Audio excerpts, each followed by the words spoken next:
मुअज़्ज़िज़ दोस्तों, मैं हूं माजिद मलिक और आप तमाम देखने और सुनने वालों को अस्सलाम वालेकुम। नाज़रीन ग्रामी, अगर औराके तारीख को खंगाला जाए तो इंकिशाफ होता है कि ये जा बजा अनहोनियों और अजायबात से भरी पड़ी है, जो कि ना सिर्फ बाद में आने वालों के लिए दावत तहकीक का बायस बनते हैं, बल्कि इनमें कुछ किरदार ऐसे भी मिलते हैं जो अपने अंदर कई दरसाए इबरत रखते हैं।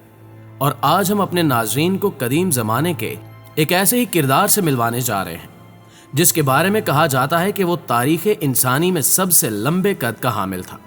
और एक रिवायत के मुताबिक ये शख्स, जिसका नाम ओज बिन अनक था, हज़रत आदम अलैहिस्सलाम का नवासा था।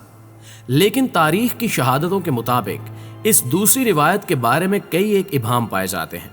और सबसे मोतबर रिवायत जो कि हमें तलमूद में मिलती है वो ये है कि जब हज़रत मूसा अलैहिस्सलाम फ़िरौन का कला कमा करने के बाद उस नगरी से निकले तो इसके बाद आपकी जंग दुनिया के इस तवीलुल कामत शख्स से हुई। लेकिन याद रहे कि अगरचे मुसलमानों में भी इस बारे में कोई बहुत ज़्यादा मुखालफत नहीं पाई जाती, लेकिन इसके बावजूद इसका जिक्र कुरान मजीद में कहीं नहीं मिलता। अलबत्ता अहदनामा कदीम के मुताबिक इस शख्स, जिसका नाम ओज बिन अनक था, जो कि हज़रत आदम अलैहिस्सलाम की साहिबजादी सफूरा के बतन से पैदा हुआ, इस शख्स के कद के बारे में कहा जाता है कि ये 3300 फुट ऊंचे कद का हामिल था, जबकि इसकी उम्र 3500 साल तक बताई जाती है। नाज़रीन ग्रामी, अगरचे ये सच है और इससे इख्तिलाफ करने की जसारत भी नहीं की जा सकती, क्योंकि इसका जिक्र कससुल अंबिया और दीगर इस्लामी कुतुब में भी मौजूद है, तो फिर ये भी मानना पड़ेगा कि ये दुनिया का वाहिद इंसान था जो तूफान नूह में भी अपनी दराजी कद की वजह से महफूज रहा। जबकि फिर इसके बारे में मिलने वाली दीगर रिवायात को भी तस्लीम करना पड़ेगा कि वो साहिल समंदर पर बैठकर उसकी तह से मछलियां पकड़ता और सूरज की धूप में उनको भून कर खा लेता था।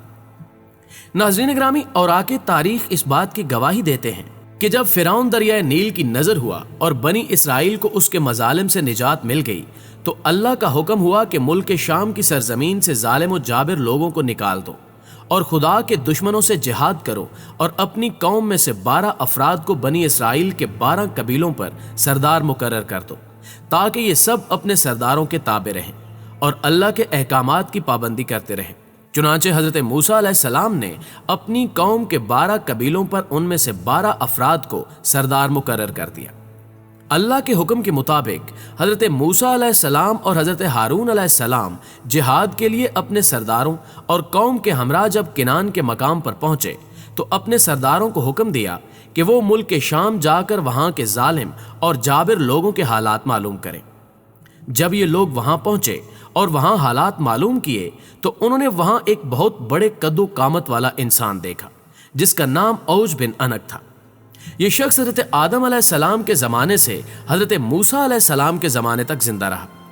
इसकी माँ का नाम सफूरा और बाप का नाम अनक था।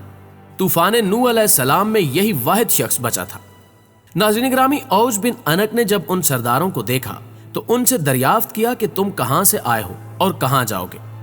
उन सरदारों ने जब उसे अपना हाल बयान किया तो उसने उन सबको पकड़ लिया और अपनी बीवी को दिखाने के लिए गया और अपनी बीवी से कहने लगा, देखो ये सब मेरे साथ लड़ने के लिए आए हैं। ये कहकर उन्हें जमीन पर डाल दिया और चाहा कि च्यूंटी की तरह पैर से मल दे, तो उसकी बीवी ने कहा, इनको छोड़ दो, ये कमजोर और नातवा हैं, खुद चले जाएंगे, तुझको इन्हें मारने से क्या फायदा होगा। चुनांचे ये सरदार जालमों और जाबरों की कसरत से बहुत डर गए। वापस आकर इन्होंने मुल्क शाम की बातें और दुश्मन की कुव्वत के बारे में हजरत मूसा अलैहिस्सलाम को तफसील से बताया और बयान किया कि वहां के फल भी बहुत बड़े बड़े हैं, अगर एक दाना अनार का निकालें तो एक आदमी सैर हो जाए। इसी तरह अंगूर भी बहुत बड़ा देखा कि अगर एक दाना खा लें तो जी भर जाए और दूसरा दाना ना खाया जाए। जो फल अपने साथ लाए थे वो हजरत मूसा अलैहिस्सलाम को दिखाए। हजरत मूसा अलैहिस्सलाम ने उनसे कहा कि अपनी कौम के लोगों से शाम के लोगों और उनकी कुव्वत के बारे में कुछ बयान मत करना, क्योंकि ये लोग तो पहले ही बुज़दिल हैं और जिहाद से भाग जाएंगे। आप अलैहिस्सलाम के इस हुक्म पर उन 12 सरदारों में से सिर्फ 2 सरदार अपने वादे पर कायम रहे। उनमें से 10 सरदारों ने अहद शिकनी की और कौम के अफराद को वहां का सारा अहवाल जो वहां देखा था बयान कर दिया और औज बिन अनक के हाथों पकड़े जाने का वाकया भी बता दिया। जब कौम ने उनसे दुश्मन की कुव्वत के बारे में सुना तो हिरासा होकर जिहाद पर जाने से कतराने लगे और वो मिस्र वापस जाने की तैयारी में लग गए। حضرت موسیٰ علیہ السلام نے فرمایا، اے لوگو، تم مت گھبراؤ اور جہاد سے بھاگنے کی کوشش نہ کرو، میرے ساتھ اللہ تعالیٰ نے وعدہ فرمایا ہے کہ میں تمہیں ان کافروں پر فتح دوں گا۔ تو قوم نے حضرت موسیٰ علیہ السلام سے کہا کہ وہاں پر تو ایک شخص ہے جو بہت بڑی قد و قامت والا ہے اور وہ بڑا ہی زبردست ہے، ہم ہرگز وہاں نہیں جائیں گے جب تک وہ شخص وہاں پر موجود ہے۔ وہ دونوں سردار یوشع بن نون اور کالوت بن قطاوہ جو اپنے وعدے پر قائم رہے تھے، قوم سے کہنے لگے، اے قوم ٹھہر جاؤ اور ان پر حملہ کرو، اللہ تعالیٰ تم کو فتح دے گا۔ اور موسیٰ علیہ السلام نے وعدہ کیا ہے کہ اللہ ان کو ضرور ہلاک کرے گا جس طرح فرعون کو ہلاک کیا تھا۔ جب تم لوگ اللہ پر یقین رکھتے ہو تو اس پر بھروسہ کیوں نہیں کرتے؟ قوم نے کہا کہ ہم ساری عمر وہاں نہیں جائیں گے۔ اے موسیٰ، تو اور تیرا رب دونوں جا کر ان سے لڑو، ہم تو یہیں بیٹھے رہیں گے۔ حضرت موسیٰ علیہ السلام نے ان سے غصے ہو کر ان کے لیے اللہ سے بد دعا کی، جس کی وجہ سے شام کی فتح میں 40 سال کی تاخیر ہوئی۔ اس مدت میں بنی اسرائیل کے نافرمان لوگ جنگلوں میں بھٹکتے رہے۔ حضرت موسیٰ علیہ السلام اور حضرت ہارون علیہ السلام اپنا عصا ہاتھ میں لے کر ملک شام جہاد کے لیے روانہ ہوئے، اور جب رات ہوئی تو بنی اسرائیل نے واپس مصر جانے کا ارادہ کیا۔ تمام رات چلتے رہے، لیکن صبح فجر کے وقت دیکھتے ہیں کہ جہاں سے کوچ کیا تھا اب تک وہیں پر موجود ہے۔ وہ سمجھے کہ حضرت موسیٰ علیہ السلام کی بد دعا سے یہ حال ہوا ہے۔ تب یوشع بن نون نے ان سے کہا کہ اس میدان میں ٹھہر جاؤ اور صبر کرو اور استغفار پڑھو جب تک حضرت موسیٰ علیہ السلام شام فتح کر کے واپس نہ آ جائیں۔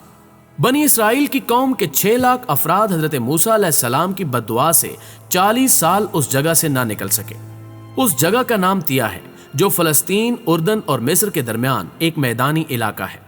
الغرض حضرت موسیٰ علیہ السلام جب اوج بن انک کے شہر کے نزدیک پہنچے تو لوگوں کی مہیب شکلیں دیکھ کر ڈرے اور اللہ کو یاد کر کے آگے بڑھے۔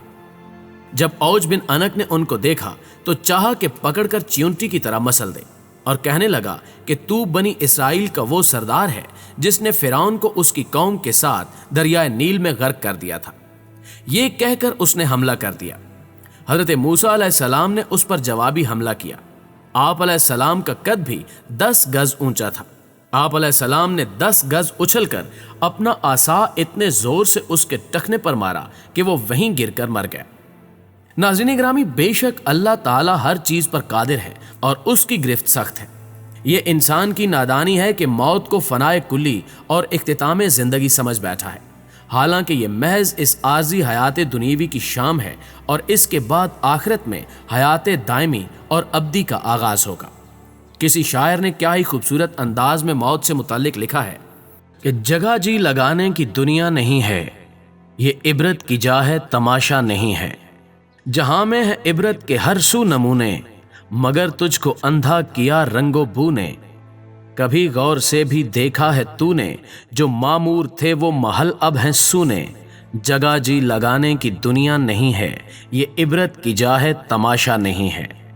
ملے خاک میں اہل شاں کیسے کیسے، مکیں ہو گئے لا مکاں کیسے کیسے، ہوئے نامور بے نشاں کیسے کیسے، زمین کھا گئی آسماں کیسے کیسے، جگہ جی لگانے کی دنیا نہیں ہے، یہ عبرت کی جا ہے تماشا نہیں ہے۔ اجل نے نہ کسرا ہی چھوڑا نہ دارا، اسی سے سکندر سا فاتح بھی ہارا، ہر ایک چھوڑ کے کیا کیا حسرت سدھارا، پڑا رہ گیا یہیں ٹھاٹ سارا، جگہ جی لگانے کی دنیا نہیں ہے، یہ عبرت کی جا ہے تماشا نہیں ہے۔ پیارے دوستو، آج کی ویڈیو میں بس اتنا ہی۔ اگر ویڈیو اچھی لگے تو اسے لائک کرتے ہوئے اپنے دیگر دوستوں کے ساتھ فیس بک اور واٹس ایپ پر ضرور شیئر کیجیے گا۔ ویڈیو کے حوالے سے آپ اپنی آراء کمنٹ سیکشن میں ہمارے ساتھ شیئر کر سکتے ہیں۔ چینل پر نئے آنے والے دوستوں سے گزارش ہے کہ اگر انہوں نے ہمارا چینل ابھی تک سبسکرائب نہیں کیا تو اسے سبسکرائب کرتے ہوئے ساتھ موجود گھنٹی کے بٹن کو بھی دبا دیں، تاکہ ہر نئی آنے والی ویڈیو کی نوٹیفیکیشن آپ تک باقاعدگی کے ساتھ پہنچتی رہے۔